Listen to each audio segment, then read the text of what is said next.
বর্তমান রাজনৈতিক পরিস্থিতির কারণে আগামী মৌসুমে সুপার কাপ আয়োজন করার কথা থাকলেও সে সিদ্ধান্ত থেকে সরে এসেছে পেশাদার লিগ কমিটি।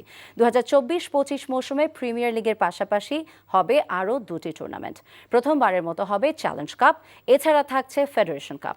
প্রিমিয়ার লিগ কিছুদিন পিছিয়ে আয়োজন করার সিদ্ধান্ত হয়েছে। এছাড়াও 3টি ক্লাবের অংশগ্রহণে করা নিয়ে অনিশ্চয়তা থাকায় এবারে ক্লাবগুলো 40 জন খেলোয়াড় নিবন্ধন করাতে পারবে।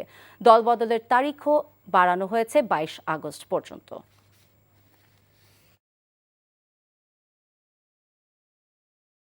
ক্যালেন্ডারে যে 5টি টুর্নামেন্টের কথা বলেছিলাম সেক্ষেত্রে কিছুটা পরিবর্তন করা হয়েছে। সেক্ষেত্রে আমরা লিগ এবং ফেডারেশন কাপের বাইরে চ্যালেঞ্জ লিগ এই 3টি টুর্নামেন্ট নিয়ে আমরা আগামী সিজনটা আমরা সাজিয়েছি এবং সিজন শুরুর কথা সেপ্টেম্বরের মাঝামাঝিতে থাকলেও পরিবর্তিত পরিস্থিতির আলোকে হয়তো কিছুদিন বিলম্ব হতে পারে।